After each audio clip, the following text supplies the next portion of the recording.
Paranormal. Para X.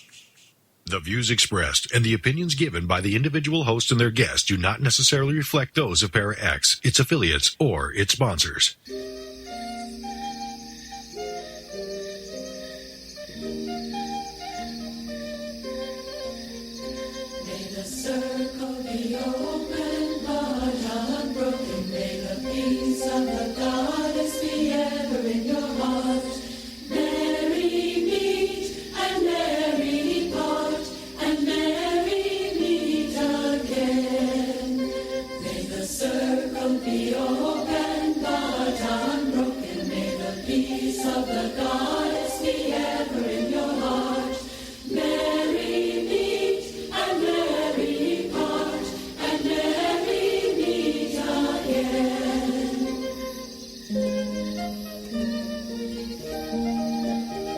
Welcome to Stirring the Cauldron on the Para X Radio Network. And now, here's your host, Marla Brooks.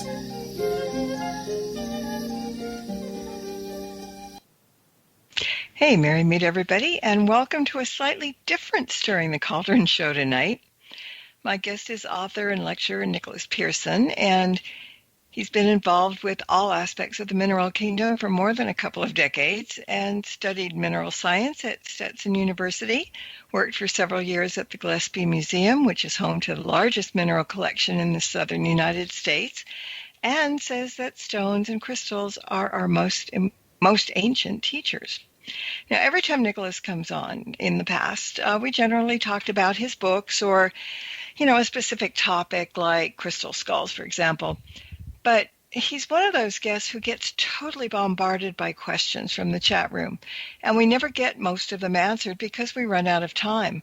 So I got to thinking that perhaps I needed to dedicate a whole show with Nicholas just answering listeners' questions. And we've got several questions that were lined up, submitted during the week, but we're also going to take live questions from the chat room. And so if anybody is listening live and has a question or comment for Nicholas, please join us at paraxradionetwork.com. And I think we've got to get started or we'll run out of time again, Nicholas, and that's not a good thing. It's going to change all the things that I just said. So I think this is going to be fun. I think it's going to be fun. I think it's going to be interesting. And I think it's informative also. And thanks for agreeing to be having your brain picked and being the first guinea pig for this type of show for the entire hour. Well, it is my pleasure. And thank you as always for having me back. No, that's my pleasure, that part of it. All right. So let's just jump into a couple of questions here. The first two questions that came in were kind of a little bit about Crystals 101, as I call it. The first question is, what is the best way to cleanse crystals? Oh, this is a great one. So, when it comes to cleansing crystals, you're going to have some stones that are maybe more sensitive than others and are going to require a little bit of special care. So there are tons of ways. You can cleanse them in sunlight and moonlight and water and salt. You can bury them in the earth. You can, perch them in some greenery. You can use the breath or smoke from your favorite cleansing herb. But some stones are kind of finicky. So some can bleach in the sun or be damaged by water or salt or other methods. So my three favorite ways that are safe for all crystals and give you an effective cleansing experience are breath, sound, and smoke. And obviously, the different methods are going to appeal to different lifestyles, different situations. We don't always have a bundle of sage or some frankincense and Morena charcoal in our pocket. We might not always have a beautiful gong or Tibetan singing bowl, but we always have our breath. So I think the breath is a really great way to cleanse. It's one of the techniques that I teach in several of my books, as well as in a lot of my live classes. You can certainly find that in Crystal Basics, but it is a great way. When we breathe with intention, we can make magic happen with our stones. And so simply, people think it's going to be a big deal. We got to wait for a full moon or, we got to have sea salt or something. And I mean, you make it sound so easy and it actually is. It shouldn't be difficult anyway. For sure. Yeah. All right. So the second part of that question is how often should I do it? How often should I clean my crystals?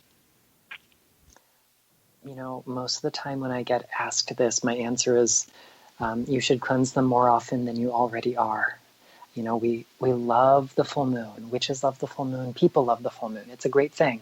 But imagine if you only changed your socks and underwear once a month when the moon was full.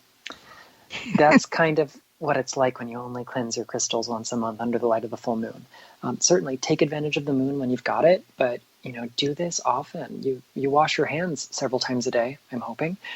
You should cleanse your crystals maybe not several times a day, although there might be a reason to. So cleanse them as often as you can. I like to do it before and after any particular or specific use. I also cleanse them overnight when I get home. I empty out my pockets. I take off my bracelets or my pendant or beads or whatever it is I've got, and I let it cleanse overnight before I pick it up again the next day.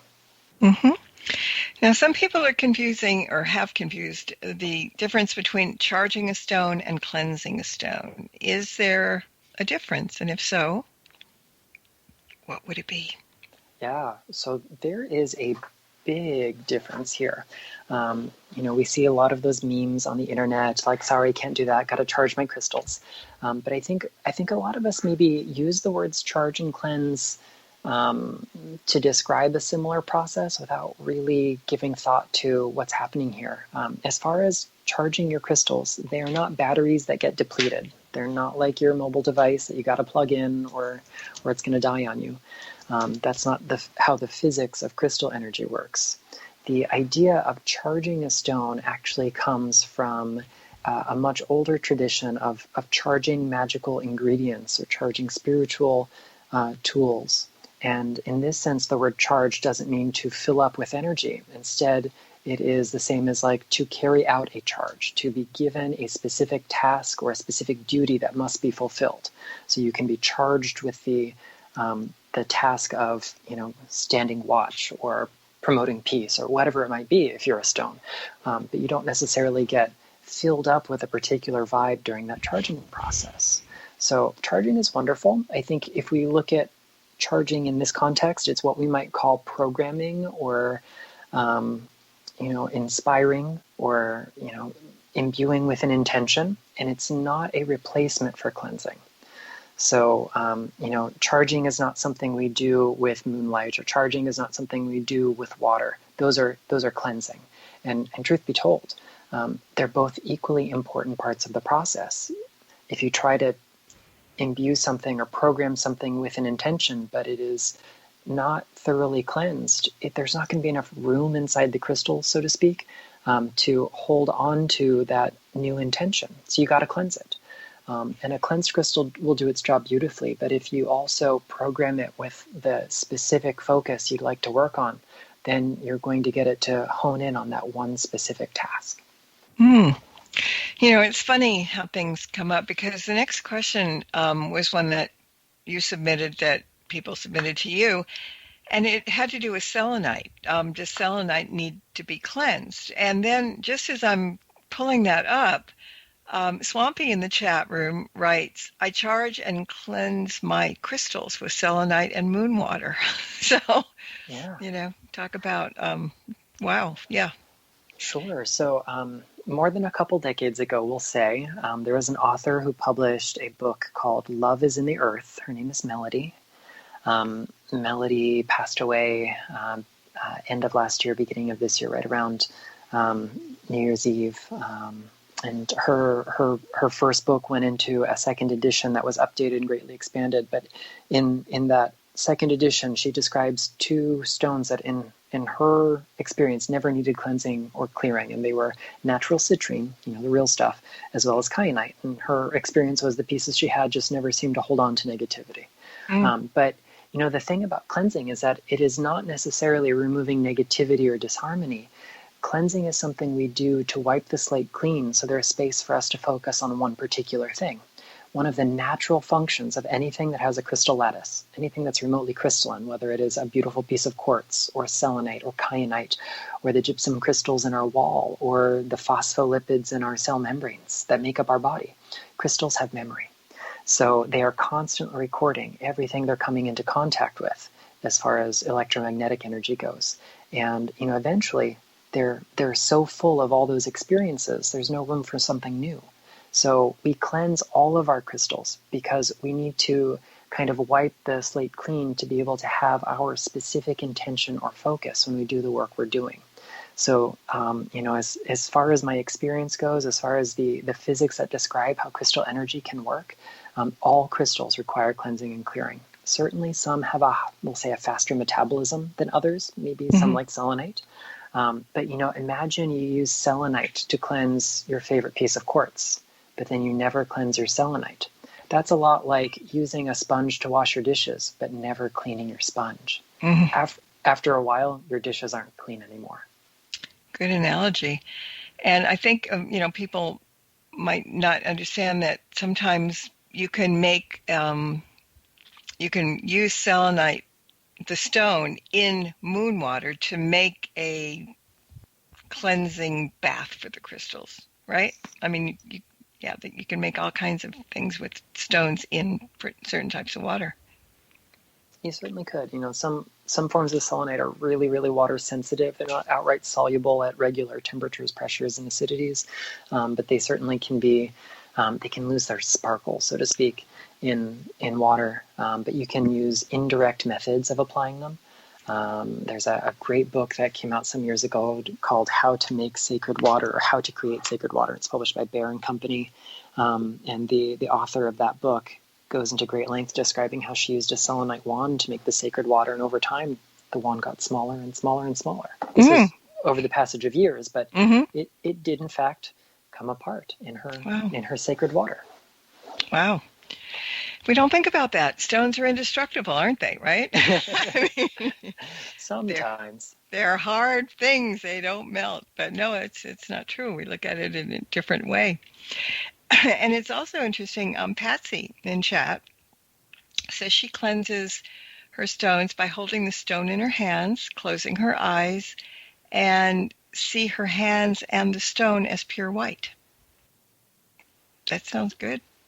Yeah, one of the very first cleansing techniques that I learned was from this weird and wonderful little teeny book called The Crystal Book, appropriately enough. And it was first published in the late 1970s by Dale Walker. And his preferred method for cleansing, once you were really in tune with a crystal, was visualization. The caveat here is that you had to be in tune with the crystal. You had to somehow be synced up with it enough to be able to sense its needs and to do it honestly. I think there's a real fine line between perception of something and the projection from our ego. So, he goes to great lengths to teach you how to be more attuned to your crystals and to do that. But I actually still use some of those techniques that I learned from books like his and some of the very first crystal books that were out on the market in my everyday practice.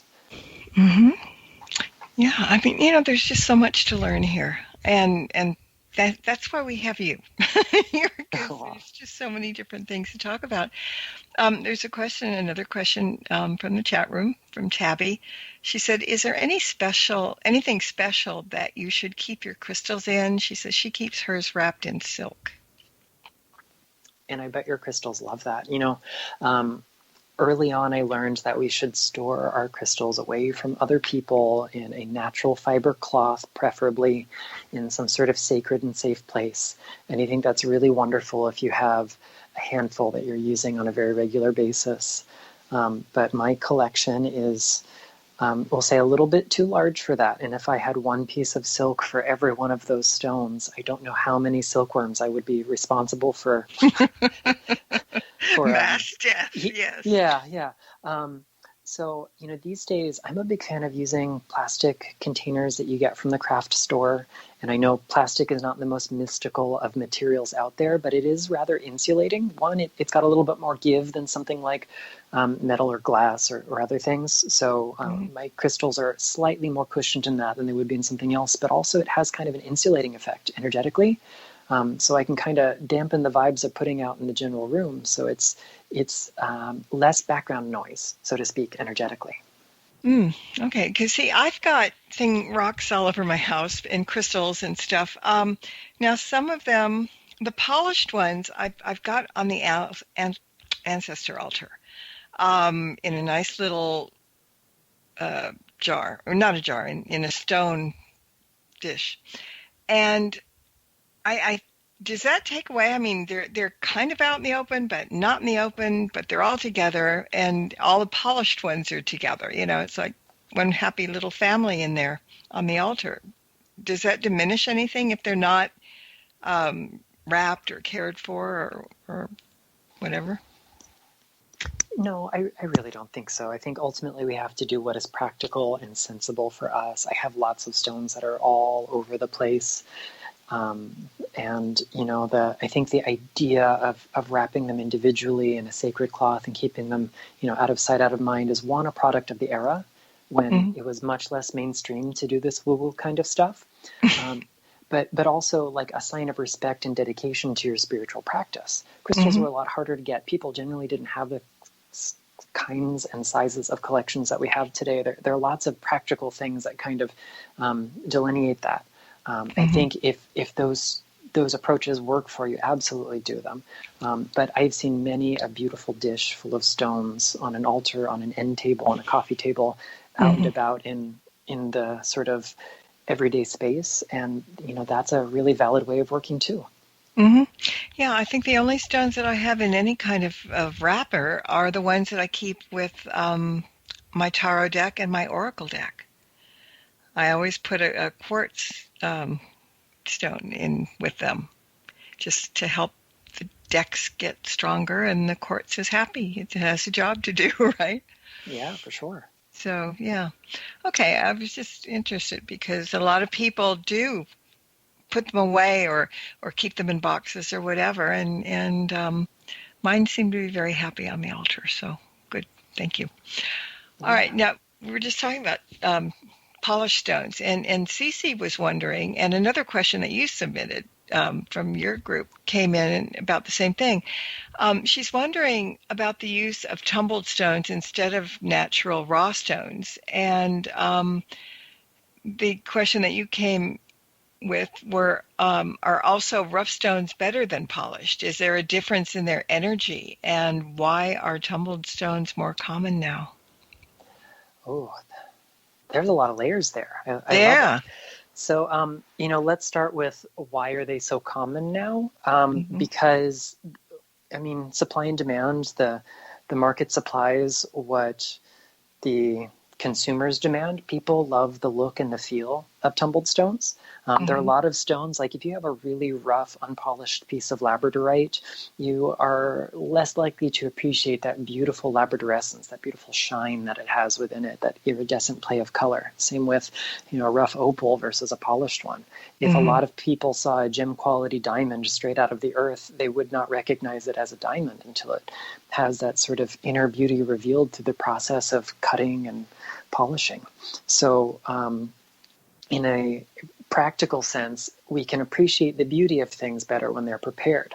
Now, as far as is one better than the other, on a fundamental level, the factors that are responsible for a crystal's energy are things like its formation process, what geological process brought it to life in the earth, what are its ingredients, what's its chemical composition, its chemical formula, and what kind of crystal structure does it have. And this is a molecular kind of structure, not an external one. So no amount of rubbing, cutting, grinding, crushing, scraping, polishing, or otherwise influencing the superficial level of stone, the outside, changes any of those factors. So, if all other qualities are equal, then as far as rough versus tumbled, we really don't have much of a difference in their energy at all. Now, there's one thing that shape can do to a stone, and it might affect the way the energy is distributed, but it doesn't change what the energy is. So, if you have a long, thin wand of something versus a sphere, that long, thin wand with a single point is very directional in its energy flow, whereas a sphere is going to softly radiate energy in all directions simultaneously. And one other little note I'd love to throw out there is when people see rough stones in the store and they think, oh, they're so much more natural. By the time you pick up a rough piece of anything in your local metaphysical store or rock shop, It has been so thoroughly processed. It has probably been blasted out of the earth. It has been soaked in some sort of acid to clean off the grime. It has been hand scrubbed. It has been carted all the way around the world. It's gone through other machines that crush it down to smaller sizes in many cases, especially if they're not, crystal points. The only steps that it's missing between being, a raw piece of something in a polished stone, or that it hasn't gone into a rock tumbler and been polished. They've both gone through an immense amount of processing. So this idea that rough stones are somehow in a more natural state than polished stones is also kind of a false economy, because we can't see what really goes on in the mining and mineral prepping process. That's a good thing. I never thought about that, but it certainly makes sense. All right. Another question from the chat room. She says she was on vacation with her grandchildren when they were very young, and one of them picked up a small odd-shaped rock and gave it to her. And she says she's got to admit that she gets energy off of it all the time. Is that possible with a regular, ordinary rock? Absolutely. One of my favorite stones to just kind of work with for healing or other things is granite. Granite is just ordinary rock. If I'm out in a public space and I see a granite countertop, I'm one, being a geology nerd and trying to identify all the minerals that are in it, and two, I'm interfacing with its energy in some intentional way, even if it's in a very subtle sense. And granite is potent stuff.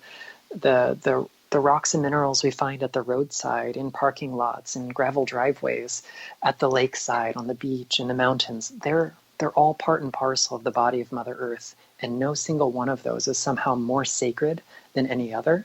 That's like Mother Earth trying to pick the favorite cell in her body. I can't even differentiate one cell in my body from the next on a conscious level. So how could I possibly pick my favorite? Makes sense. Another chat room question. How would Organite affect the nature of the stone it is in? So I will admit I'm not super well versed in all of the sort of theory and practice behind Organite. I have a kind of cursory working knowledge of it, and it's, originally was supposed to be quartz, resin, and metal shavings. And nowadays we have beautiful organites that are made out of things that are not necessarily limited to quartz. And the goal behind them is to generate what is called orgone, another word for life force. And the specifics of how those mechanics work are not something I'm an avid student of, will say. My practical experience with Organite is I think it is very good for shielding against, we'll say, harmful electromagnetic energies, things that come from our devices or from harmful features around us, whether it's, an electrical transformer or, ley lines that intersect right under your bed and keep you up all night, or draining human beings in your environment even. Those can be sources of energetic pollution too. But generally I find Organite is not great for broadcasting the energy of a particular crystal in the environment. So if you have one that's filled with all these beautiful gemstones, of course it's doing something beautiful, but it's not quite the same thing as just having those gems in your collection arranged in the same kind of pattern. And I can't quite put my finger on why, but I think it has to do with the mechanics of what orgone is and does. Okay. Age-old question. Does the size of a crystal matter? I read so many very polite ways that people address this question, saying that ultimately size doesn't matter. But if you have a teeny tiny little watch battery versus a car battery, they have two very different voltages in them, don't they?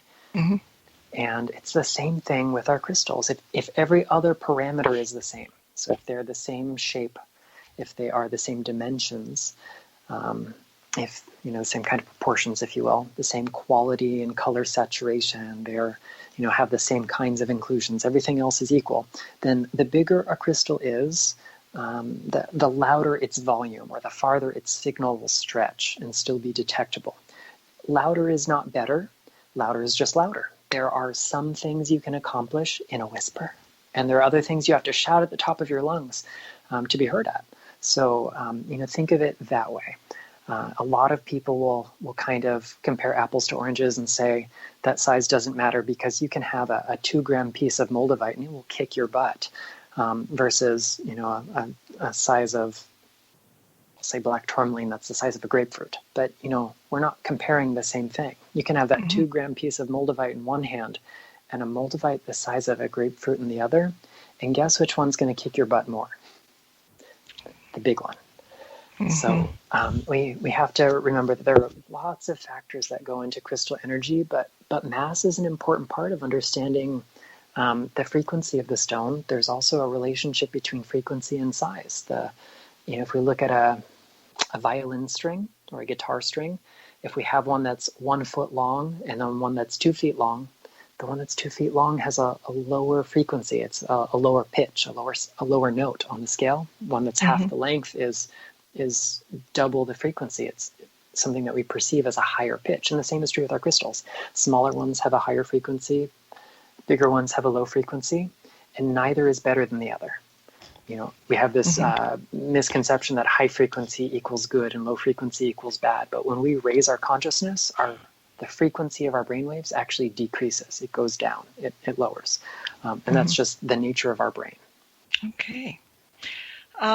Patsy in chat says, I have some fairly large stones. It's okay to manually break them to share, right? I suppose it depends on the nature of what it is you're breaking. All the kind of fibrous satin spar selenite that we see on the market gets sawed out of great big blocks into much smaller pieces. So, all the tumbled stones, for the most part, we buy in stores have been broken down from much larger bits into much smaller bits. So, in a hypothetical sense, of course, you can break any rock down. But if it's something that's in our collection, maybe check in with your stone before you do it.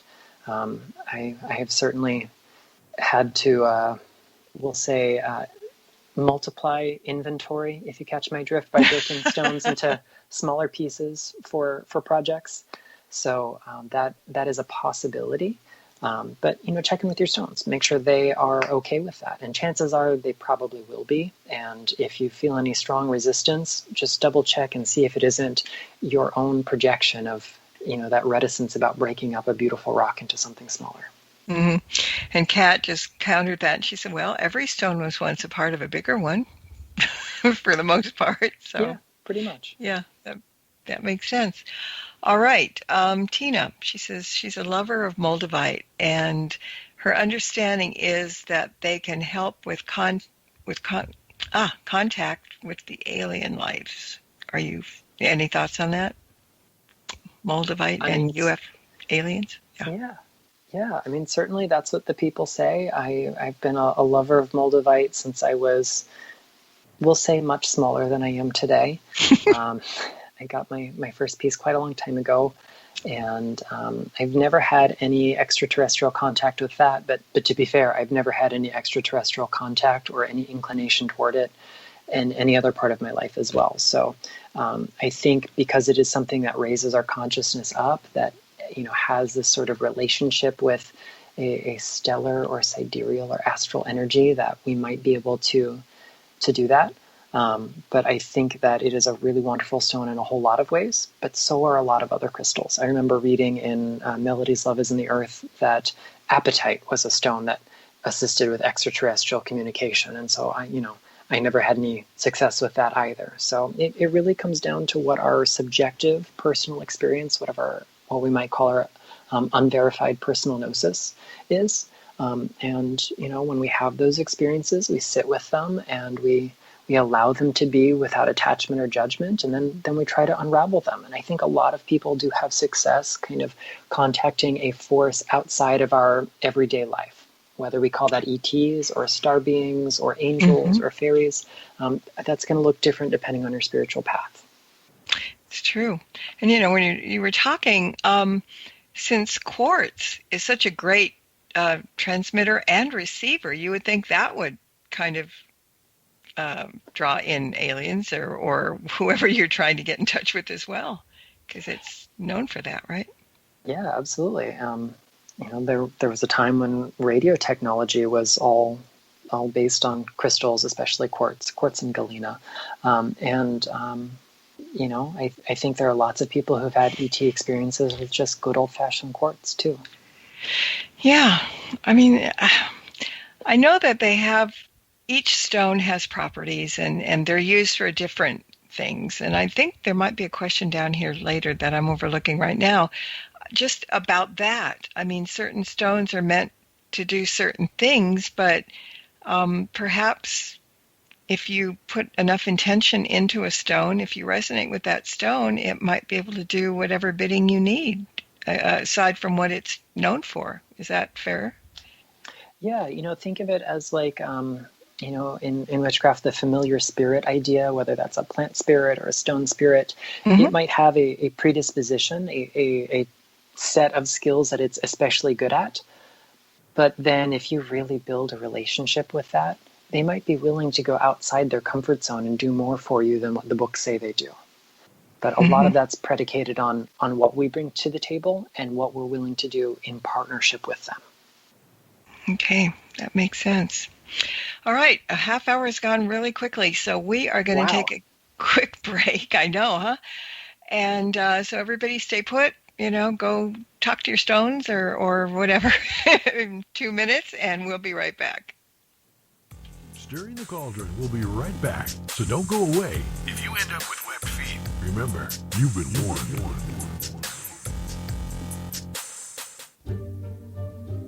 Explore the second edition of the Witch's Oracle deck through 45 innovative cards and enhanced guidebook that peers into the world of the witch. The deck's stunning artwork has a new look and includes 7 brand new inspirational cards.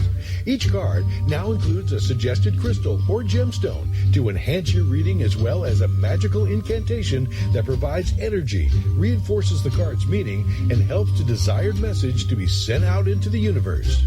The easy-to-navigate guide also has a new look and offers straightforward, gentle guidance that takes readers through both good times and bad. And now includes a chapter on crystal and gemstone divination by the amazing Nicholas Pearson. The Witch's Oracle. It is a perfect divination deck for witches as well as non-pagans and is designed to suit both seasoned readers and beginners alike. Find out more about the Witch's Oracle deck at www.marlabrooks.com, and you can purchase the deck from schifferbooks.com, amazon.com, or order a copy from your favorite bookseller.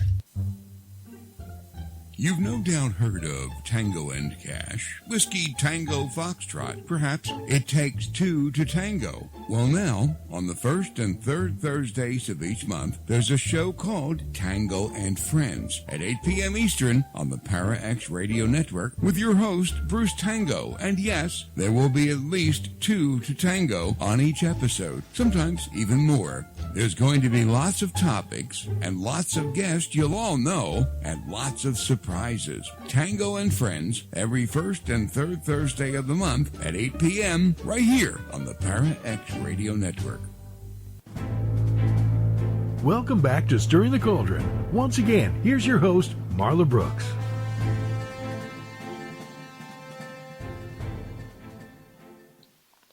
Welcome back, and in case you've tuned in late, my guest is Nicholas Pearson, and tonight he's answering all kinds of questions about stones and crystals.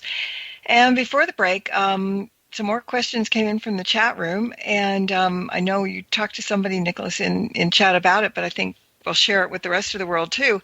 Kat was talking about obsidian, and what properties does it have? She said she found a piece that looks as if it was once part of a large man-made object, and one side is polished and nearly flat. So you gave her a good answer about obsidian, and let's share it.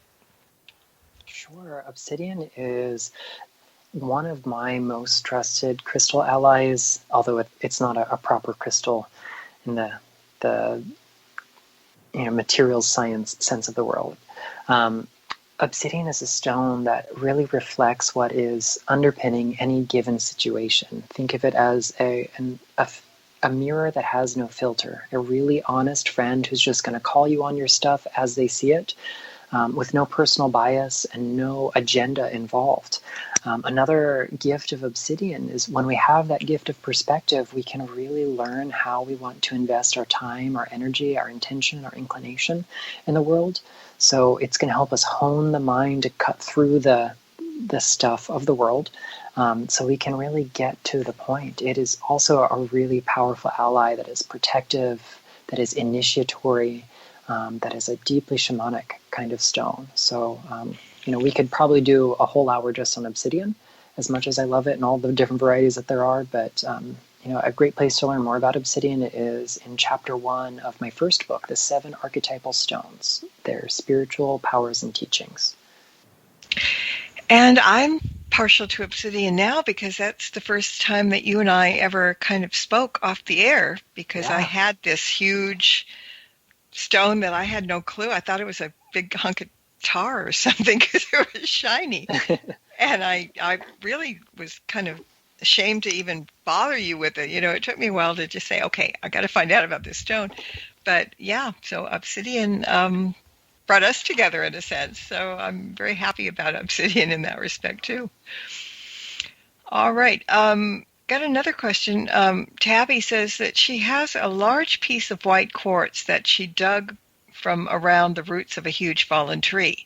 She says, why don't I feel right about washing the dirt from it? I would say the stone itself is going to give you a better answer than I will. So I would kind of tune in and sense that. But, again, I want to bring back my old favorite argument of perception versus projection. Get into a really neutral and centered still space in your heart mind before you engage with that. So that way it's really the stone talking and not your ego. I have had many a great conversation with my ego masquerading as the intelligence of a stone in my teen years. See what the stone has to say about that. Sometimes it's our attachment. Sometimes there's really a blessing that the stone is willing to share. Yeah, and I like that you're talking about interacting with the stones and not just thinking of them as just chunks of hard things sitting around. I mean, they have spirit. They have. They're not somebody that's going to get up and talk to you, but you get energy. You give and get energy from there. You can sort of have conversations with stones. Yes. Yeah, for sure. I think it's important. Absolutely. Bella is wondering, what do you consider a happy stone? One that attracts happiness. Is Herkimer diamonds considered a happy stone? I think if a stone brings you joy, it is a stone of happiness. This is a really kind of subjective situation. I think that you won't find... I would be hard-pressed to define any particular stone as attracting happiness. However, I might say that there are stones that can help us confront our baggage of what stands in the way of realizing self-actualization, what stands in the way of happiness. There might be stones that encourage us to seek out a more positive perspective, but I don't think any stone can make us or attract to us anything in particular unless we're also willing to do the work. So, Herkimer diamonds being a form of quartz is an all-purpose stone. We can definitely imbue it with that intention or charge or program it to help us on that road to happiness. A stone that I really associate with peace and harmony, and by extension, eventually we get to that point of happiness through those same words, is jade. Jade helps us kind of empty ourselves out of the things that stand in the way of peace. And if you aren't carrying the unpeaceful bits around in your psyche anymore, well, guess what? You become filled with the peace of the universe. And that's a pretty happy state to be in. So that's another great one, too. Sounds good. All right, another question. Can you recommend stones for a caregiver? For sure. I think, again, this is a situation where it is hard to give a specific recommendation without knowing the specifics of a situation. But I can share some wisdom that I've learned from some of my teachers. So Jane Ann Dow, who was the author of a sadly now out of print book called Crystal Journey, she talked about the caregiver personality and made some recommendations of stones that were in there, as did some of my other teachers. And I have always found that mangano calcite is a good stone for someone who's in that sort of caregiver role. And it's a stone that reminds us we can't pour from the empty vessel. So does it magically make us an amazing, wonderful, healthy caregiver with all the energy to go in the world? No. But it reminds us when we have to take a step back and focus on us. So that could be a great one. I also think rhodonite is a really wonderful stone for anyone who's in that caregiver situation, because oftentimes we're responsible not only for our own emotional and physical well-being, but for the emotional and physical well-being of others. So rhodonite helps us maintain an even keel emotionally. And if we drop that emotional anchor well enough, then we kind of radiate that sense of calm and peace, even during pretty turbulent times, to the benefit of others. And that sense of calm can be kind of contagious, and it's a really great thing. Of all the things that are contagious, calm is the best one, I think. Ain't it the truth these days? Yeah. All right, another question. How do crystals protect you? What are the best stones for protection? Well, kind of like with the other situations, I'm going to say there's no singular best stone for everybody. Mm-hmm. In a broad sense, the first part of the question is, how do crystals protect you? In most cases, it is not because they build some sort of energetic barrier, at least not unless you're consciously directing them to, and there's some great ways to do that. Mm-hmm. But when we look at the human energy field, it exists in a state of incoherence, which means that it is not super well organized in terms of physics. So I'm certainly not calling anyone who's listening incoherent in any way other than in the sense of electromagnetics. But, that's the nature of life. We're in a state of flux. We change. The frequency and amplitude of our liver is different than our lungs and our kidneys and our big toes and our pinkies, because they all have different makeups and different functions. So we're supposed to have an incoherent energy field, at least to a certain extent. When we bring something that is highly ordered, like any crystalline substance, any rock or mineral, into our energy field, it entrains us to be a little bit more coherent. As we raise the coherency of our field, we also raise the amplitude, the volume, or the strength of it. So it requires something much louder than whatever we're turning into to offset that balance. So at least on one level or another, any sort of crystal is protective because it engenders that sense of crystalline order and integrity to the energy field. And it makes us less susceptible to outside substances or people or places or feelings that are less ordered and less coherent than that crystalline state. There are some stones that I think are certainly better attuned to this than others, but it's going to depend on the kind of protection that you need. So one of my favorites to recommend, and one that I wear most days when I leave the house for protection, is labradorite. Labradorite is a stone that helps our light shine without dimming us. Think of it almost like a layer of Teflon for the aura, so that way we can still show up for things, but they don't cling to us. It allows you to be open and empathetic without being overly empathic and taking things on that don't belong to you. So it is a brilliant stone. I also love working with Preseli bluestone for protection. This is the very ancient stone that comes from the Preseli Hills in Wales that was used, among other things, to create the inner ring of stones at Stonehenge.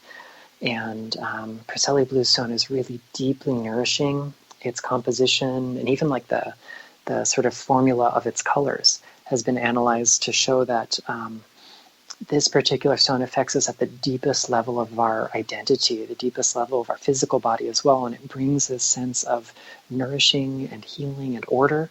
And so that's really deeply grounding and transformational. So that's a really great protection stone that I work with. And these days, because of the nature of the world, I think an uncommon one that we could recommend is arvedsonite. Arvedsonite is the stone for chaos, for the dark night of the soul, for just abject terror and uncertainty. And what it does, it helps replace fear with curiosity. So instead of being fearful of what might come to pass, which puts us in a very vulnerable and weakened state, energetically speaking, as well as emotionally and socially too, what it offers us is a chance to explore the unknown without losing power to a fear of the unknown. And that makes a very different kind of protection that is so magical. Wow. And I'll spell that one out in the chat room since it's a funny word. Yeah. And I'll suggest that people get it. Oh, that's an interesting. Okay, and for those that are going to be listening on podcast, it's spelled ARFVEDSONITE. I've never heard of that. Well, I haven't heard of a lot of them, but that's really a good hint because we need this now. I mean, as much as, well, more than ever usually. All right. Another question: do man-made stones work as well as natural ones?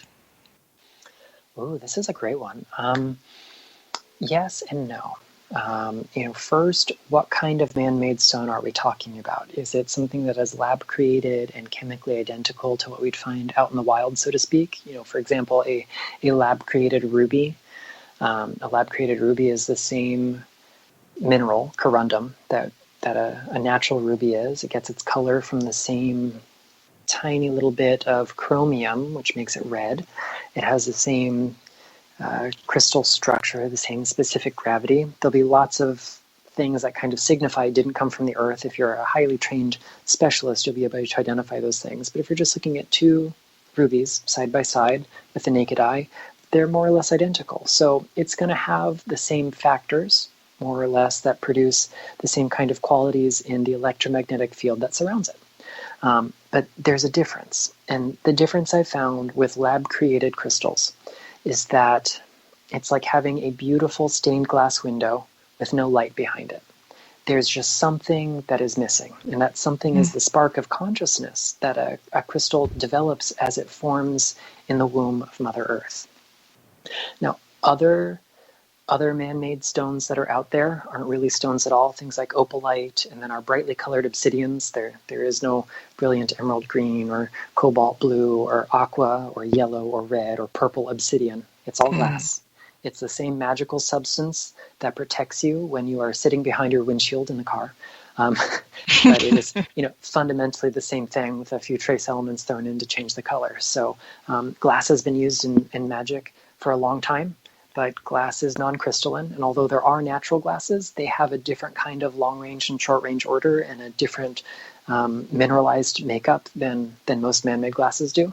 So they have a different set of properties, and those sorts of things aren't the kinds of things that generally find their way into my practice. But they're beautiful, and I often have a few around just because I like their beauty.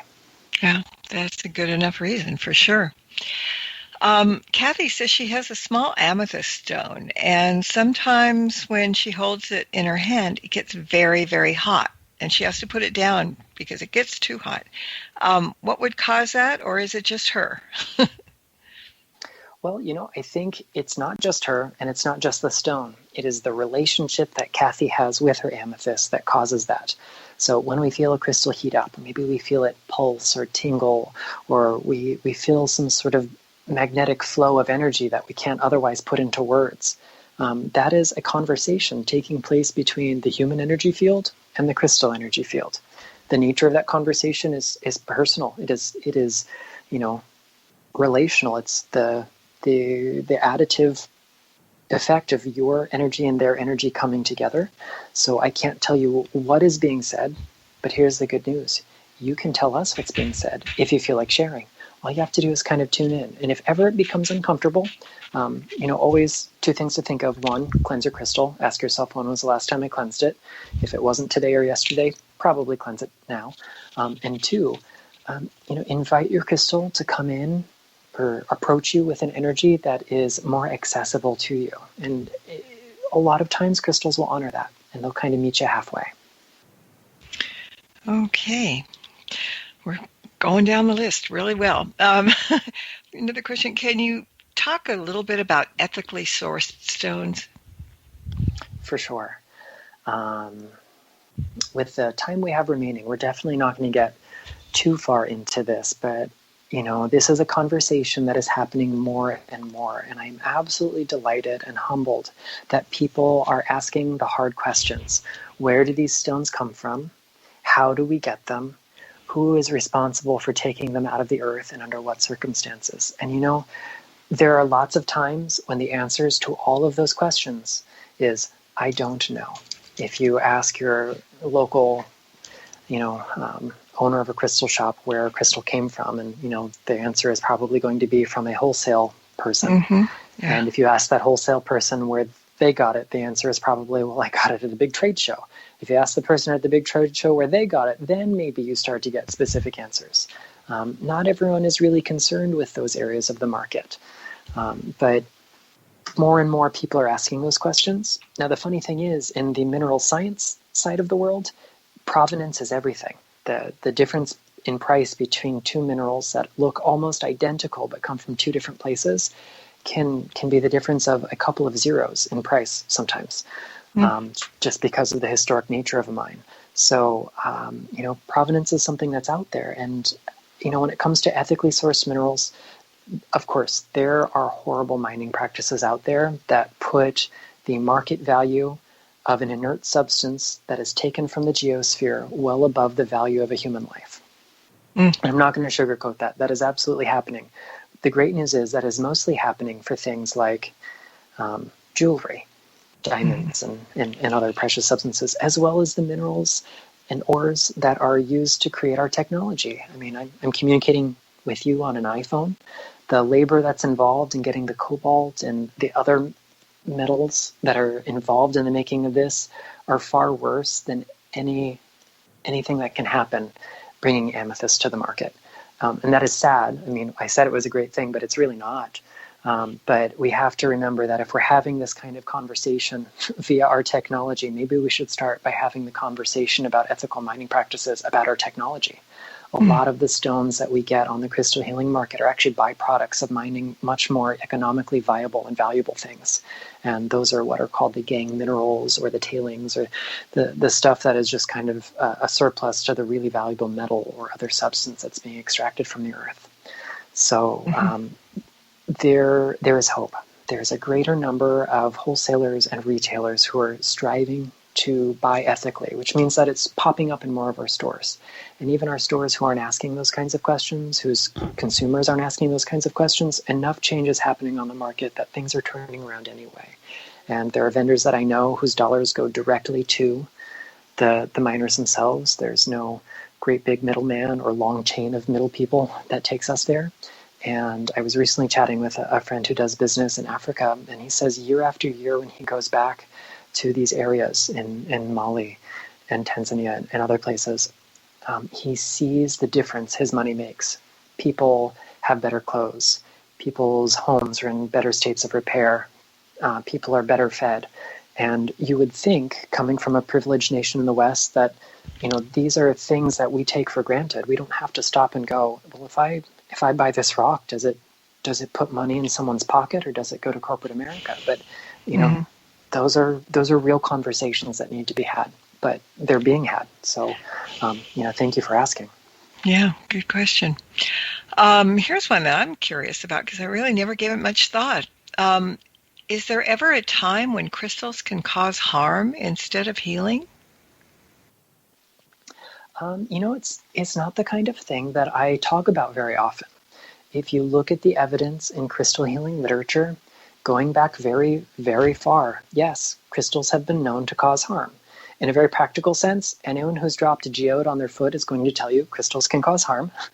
Anyone who's gone digging for rocks in Arkansas will tell you that quartz crystal cuts to the bone if you're not wearing gloves.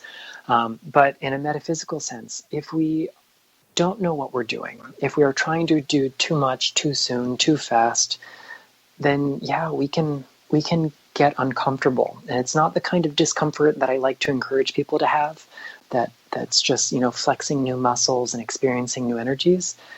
It is entirely possible that some crystals just aren't right for some people. So we have to be mindful of that. And I think that's why it's really good to be well educated. I think that's why looking up memes that tell you what crystals to go in what chakras may not be the most helpful advice. If we aren't effectively cleansing our crystals, there are certainly cases where we can be transferring energy from person to person that doesn't need to be there.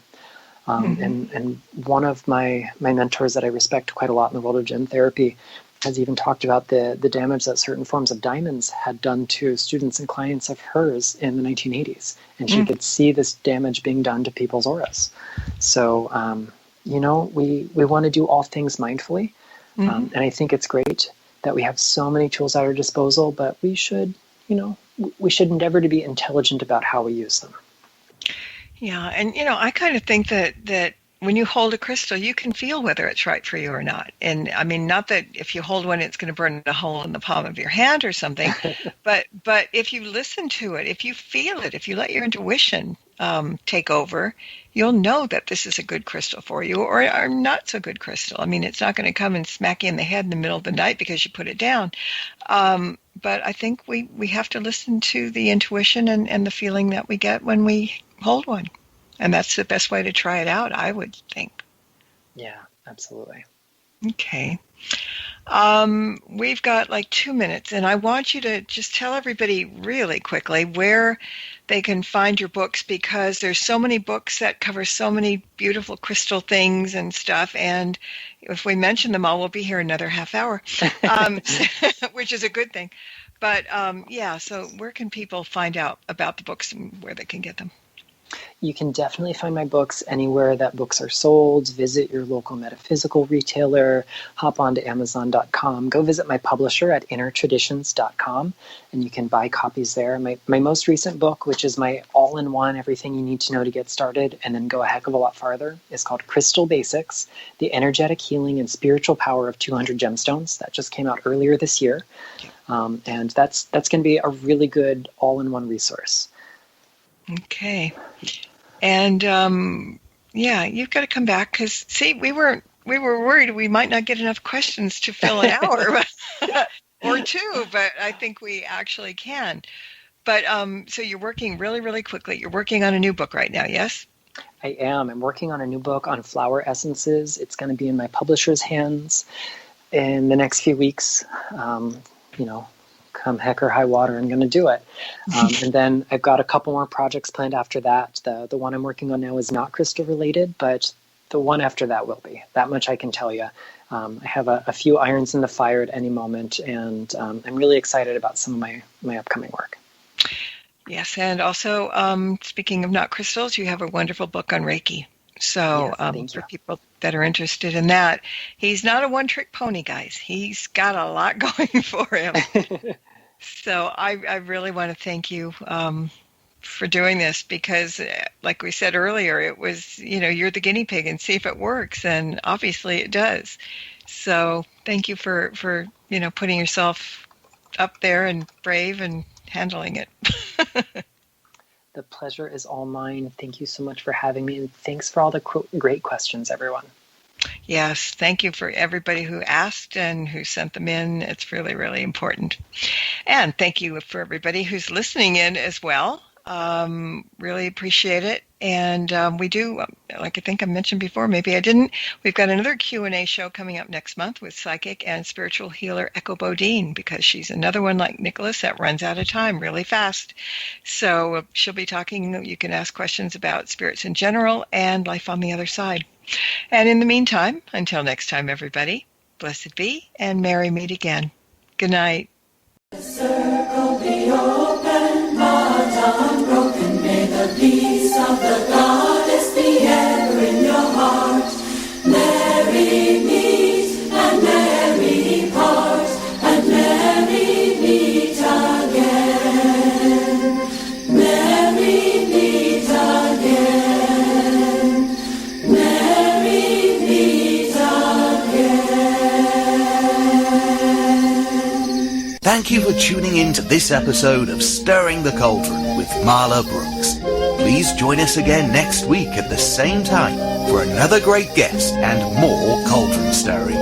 Any rebroadcast or other use of this program without explicit permission is strictly prohibited.